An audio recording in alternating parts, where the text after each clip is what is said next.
Have you ever said sorry when you were simply tired? Or apologized for needing help, changing your mind, or choosing peace over obligation? If so, you're not alone.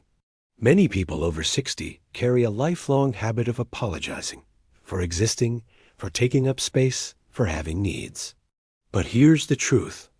After 6 decades of living, working, giving, and caring, you've earned the right to stop saying sorry for being human. Apologizing has its place, yes. When we hurt someone, when we act carelessly, it matters. But somewhere along the line, many of us, especially those raised to put others first, learned to say sorry not just for our mistakes, but for our presence, for aging, for saying no, for slowing down, for being real. And that quiet, constant apologizing, it chips away at your self-worth. It reinforces the idea that your needs are burdens, that your voice is too loud, that your feelings are inconvenient.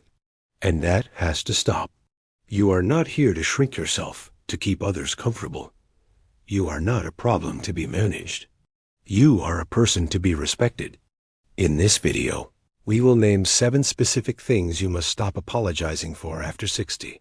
Not because you've changed, but because the world needs to change how it sees people like you. Wise, full of life, still growing, and absolutely worthy of dignity. Stop apologizing for this one.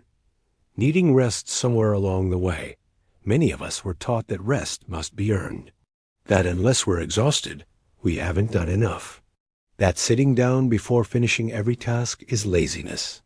And worst of all, that taking care of ourselves is selfish. But let's be clear. Needing rest is not weakness. It's not failure. It's human.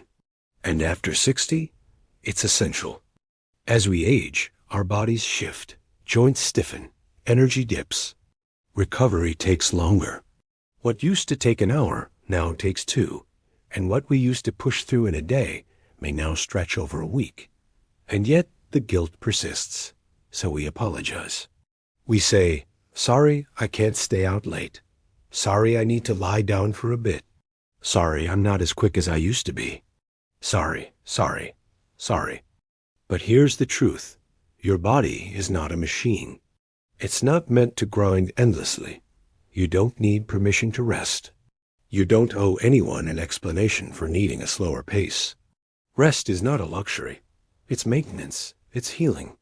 It's how your mind and body recalibrate. Just like your car needs gas and your phone needs to charge, you need moments of stillness, moments of pause.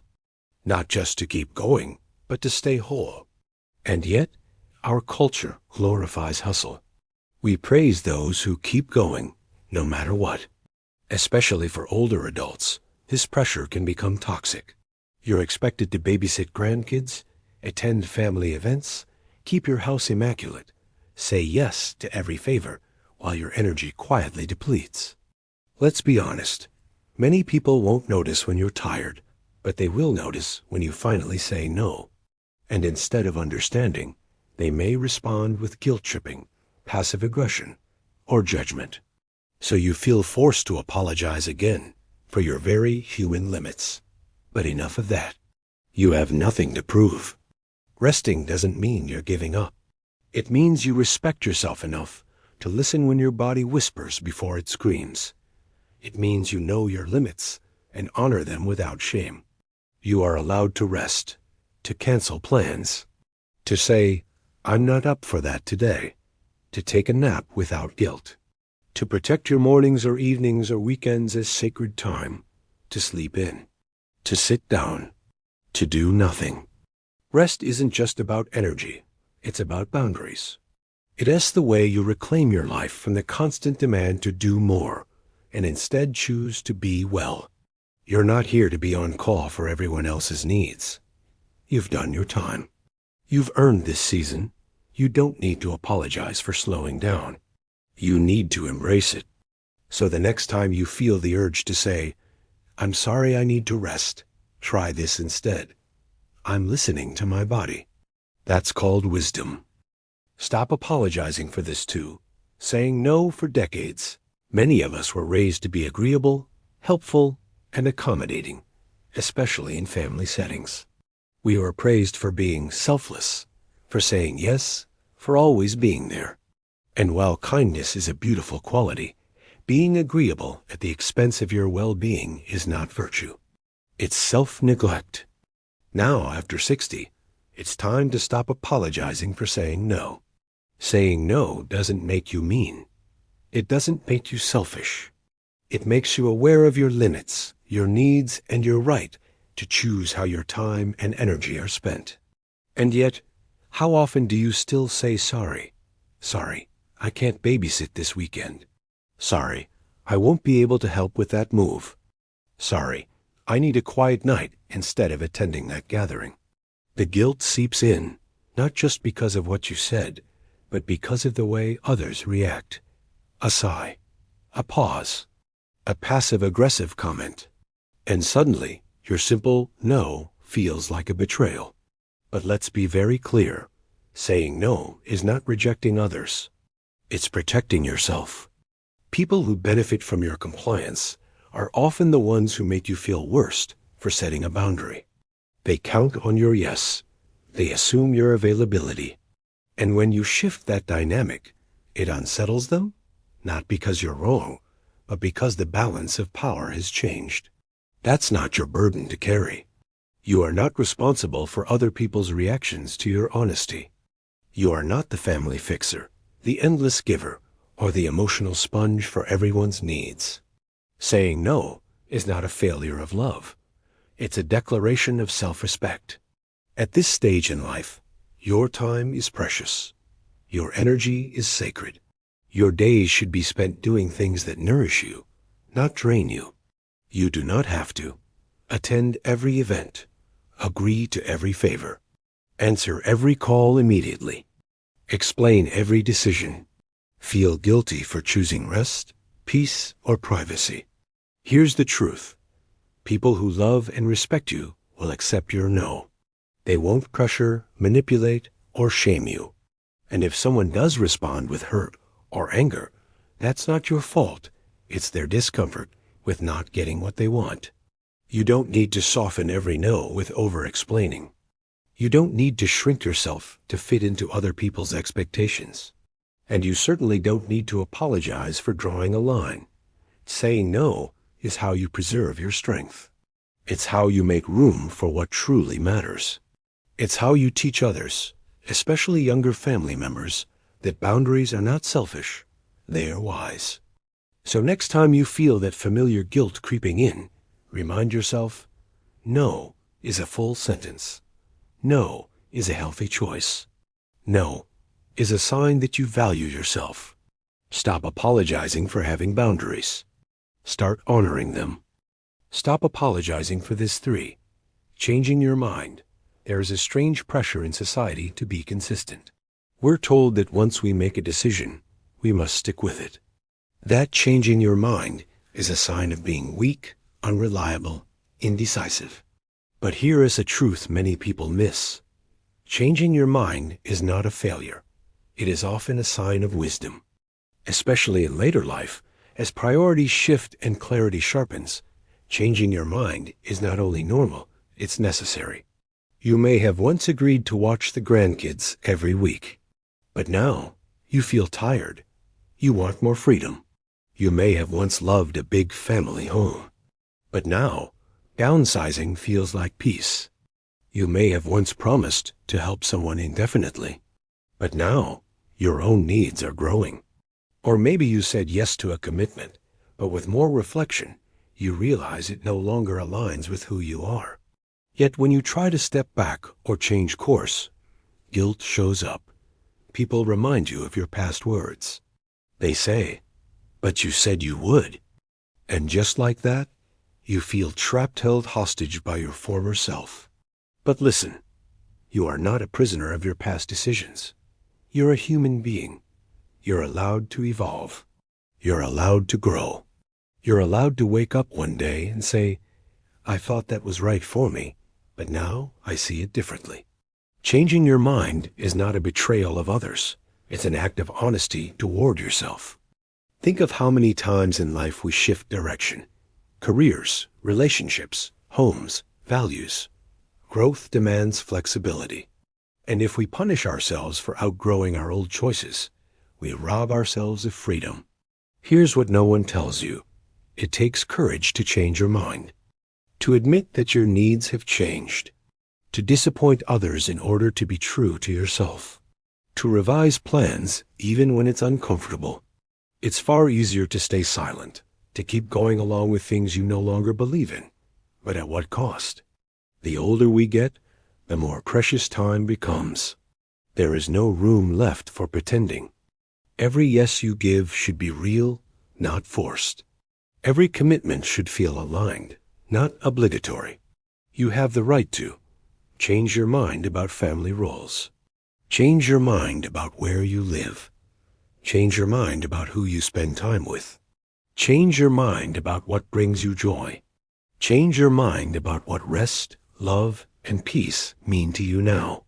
And you do not owe anyone an apology for that. Of course, it's important to communicate your changes with care. Give people notice. Speak with kindness. But you don't have to stay stuck in an outdated promise just to make others comfortable.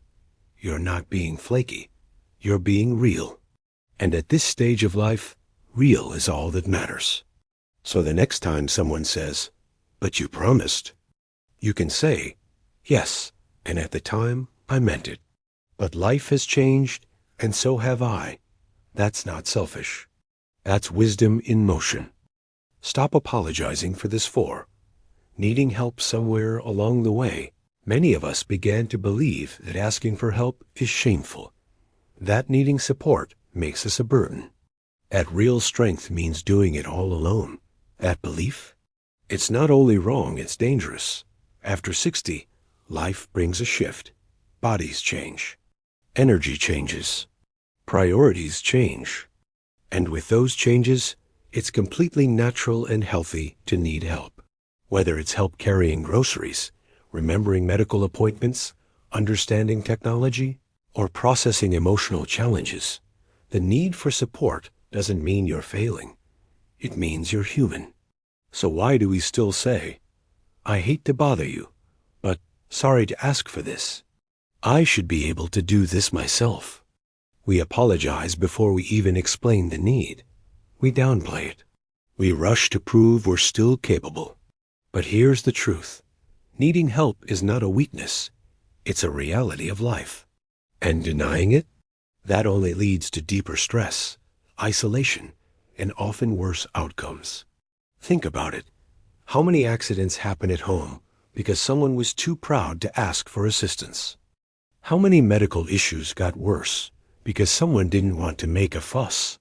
How many elders suffer in silence because they've been taught that independence must be absolute? We need to rewrite this narrative. Because the truth is, strength doesn't mean doing everything alone. It means knowing when to lean on others. You are not less wise for asking questions. You are not less strong for needing rest. You are not less capable for asking for a ride or some help fixing something. The people who love you, your friends, your family, your community, want to help. Often, they just don't know how, or they assume you're doing fine because you never speak up. So speak. Ask, not with apology, but with clarity. Would you have time to help me with this? I'm feeling overwhelmed and could use support. This task is harder than it used to be. Can we find a solution together? These are not signs of weakness. They are signs of courage, of self-awareness, of wisdom. Needing help doesn't make you dependent. It makes you honest. And that honesty can open the door to stronger relationships. Real connection often begins when we let others see us not as flawless, but as fully human. And here as something beautiful. Allowing someone to help you gives them a chance to feel useful, to connect, to love you in action, not just in words. It's not one-sided. In fact, many elders who begin asking for help are surprised to find how much others appreciate the trust, the openness, the opportunity to give back. Because help is not a one-way street. It's a bridge. You spent your life helping others. Now it's your turn to receive. And that's not something to apologize for. That's something to honor. Stop apologizing for this 5. Wanting more out of life. There is an unspoken lie whispered to people as they get older. You've had your time. It's a sentence wrapped in false kindness, but rooted in dismissal. As if the desire for joy, excitement, connection, and purpose has an expiration date. It does not. Wanting more out of life is not selfish. It's not immature. It's not something you should apologize for. It's proof that you're still alive inside, and that matters more than anything. Yet so many people over 60 begin to shrink themselves. They stop dreaming big. They quiet their curiosity. They settle into routines, not because they love them, but because they think they should. Why? Because they've been made to feel that wanting more fun, more friendship, more learning, more love is somehow embarrassing or inappropriate. But here's the truth. Wanting more is human. You are not done. You don't have to feel guilty for wanting to travel, wanting to fall in love again, wanting new friendships, wanting to learn a new language or start a business, wanting to move somewhere new, wanting more peace, more creativity, more freedom. These desires aren't silly. They're sacred. They are the signs of a spirit that is still reaching, still growing, still awake to what life can be. And let's be honest, after a lifetime of giving, raising children, building careers, taking care of others, why shouldn't you want more for yourself now? The idea that your best days are behind you is a lie. Many people bloom later in life. Some of the most meaningful relationships, creative pursuits, and spiritual awakenings happen after 60. Why? Because you finally have the wisdom and the clarity to know what matters, and the freedom to pursue it. And yet, when people see you chasing a dream, they may laugh. Aren't you too old for that? When you share your hopes, they might dismiss them. You should be happy with what you have. That's their fear, not your truth. You have every right to keep expanding, to redefine joy, to chase beauty, to start fresh. You don't owe anyone an explanation for wanting a full, rich, meaningful life at any age. This isn't about being greedy. It's about being honest with your heart. Some people spend their later years apologizing for simply wanting more than just comfort. But what if you stopped apologizing and started pursuing? The path might be scary. It might challenge old roles. But it also opens doors to adventure, to laughter, to deep fulfillment. And here's something important. When you go after what sets your soul on fire, you don't just live better. You become an example. You show others, your kids, your friends, your community, that life doesn't end at retirement. It evolves, so don't shrink to fit someone else's idea of your age. You are not too old. You are seasoned. You are bold. You are finally free to want and go after exactly what speaks to your spirit. No more apologizing. Stop apologizing for this 6, taking up space somewhere deep in the cultural script. We're taught this. As you age, you're meant to shrink not just physically, but emotionally, socially, even spiritually. Sit quietly. Don't be a burden. Let others talk. Fade gently into the background. But you are not background noise. You are a whole living presence. Taking up space, physically, emotionally, mentally, is not something to apologize for. It's something to honor. Especially after 60, when the world often sends subtle signals that you should stay small, stay silent, and know your place. But here's the truth. Your presence matters. When you walk into a room, you bring decades of experience, of laughter and loss, of stories and wisdom. That space you occupy, it's not too much, it's earned. Yet too many elders apologize for existing too loudly. I know I talk too much. Sorry if I'm in the way. I didn't mean to bother you with my opinion. These are the apologies of someone who's been taught that their voice has an expiration date. But it does not. Your voice is still valuable. Your opinions still count. Your ideas still deserve air. Taking up space means allowing yourself to speak your truth without fear of being labeled difficult. Say no without guilt. Say yes to things that bring you joy, even if they confuse others. Share your story, even when it makes others uncomfortable. Wear what you want. Dance if you feel like it. Take up the whole frame of your life. You spent decades making space for others, children, partners, bosses, clients. Now it's your turn to take the space you've always deserved. This isn't arrogance. It's self-respect. The world is richer when you show up fully. Not smaller, not quieter, not apologetic, but real, whole, and present. And here's the quiet tragedy. When you shrink, when you apologize for existing, it sends a message not just to yourself, but to those around you that your life is winding down, that your needs don't matter, that your dreams should be boxed up like old souvenirs. No more. Taking up space doesn't mean dominating others. It means standing firm in your right to be seen and heard. It means saying, I'm still here, I still count. My presence is not an inconvenience, it's a gift. You don't need to justify why you want to speak up, learn more, rest longer, or take the scenic road. You don't need to shrink to make others more comfortable. In fact, when you stop apologizing for taking up space, you give others, especially younger generations, permission to do the same. You model what it looks like to grow older without disappearing, to age without vanishing, to live without apology. And that is powerful. So go ahead, be bold. Fill the room with your laughter. Wear the bright colors. Ask the hard questions. Say what matters. You are not too much. You are just enough. And the space you take up, it was always yours to claim. Stop apologizing for this 7. Putting yourself first, sometimes for decades. Many elders, especially women, were taught that love means sacrifice. That being a good parent, a good spouse, a good person, means always putting others first. Cooking the meal, cleaning the house, driving the grandkids, staying silent, giving more no matter how tired or unwell you feel. But here's the hard truth. When you always put yourself last, over time, there's nothing left of you to give. Putting yourself first sometimes is not selfish. It is sustainable compassion. It is how you remain healthy enough, grounded enough, and emotionally stable enough to be truly present for the people you love when you choose to be.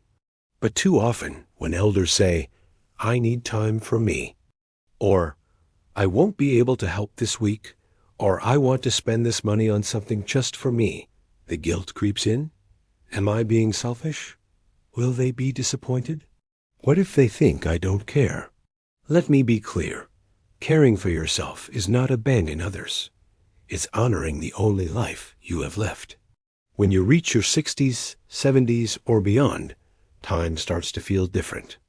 You realize that every day is precious and that your energy isn't infinite. So why should every drop of it be spent on others while your own cup remains empty?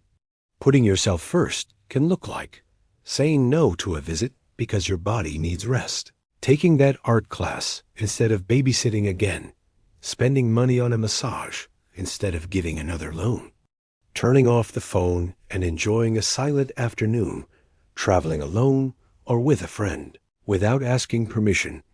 These are not acts of rebellion. They are acts of reclaiming. Because self-sacrifice without limits leads to resentment. And resentment quietly poisons relationships, even the ones we love the most. By contrast, self-prioritization creates space for honesty. When you say, I won't be cooking tonight, I'm tired, you teach your family to respect your needs. When you say, this weekend is for me, you send the message that your time is valuable. You're not abandoning anyone. You're modeling what healthy boundaries look like. And trust me, your children and grandchildren need to see that just as much as they need your support. Some might say, but I owe them everything. No, you don't. You gave them your love, your guidance, your years of effort.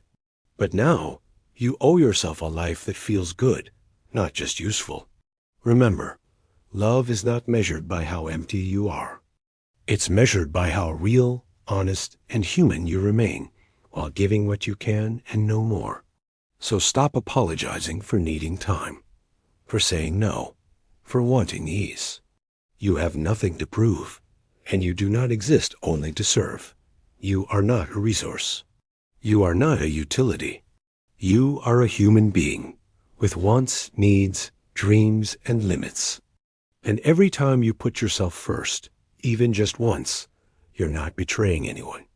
You're telling the truth. To them, to yourself, to the world. You're saying, I matter too. And that's the bravest, most beautiful thing you can do after 60. If you are over 60, you do not need to shrink, apologize, or explain your existence anymore. You have lived long enough to know this truth. Your life is not a debt to be paid. It is a gift to be lived. For too long, many older adults, especially those who are always the caretakers, have carried the habit of apologizing for simply being human, for needing rest, for saying no, for having desires, for asking for help, for putting themselves first. But here is your permission slip. You are allowed to take up space. You are allowed to change your mind. You are allowed to want more, to need less, to walk away, or to say nothing at all. You are not here to perform. You are here to live fully, truthfully, and unapologetically. Let this video be your reminder. You do not need to apologize for being who you are. Not anymore.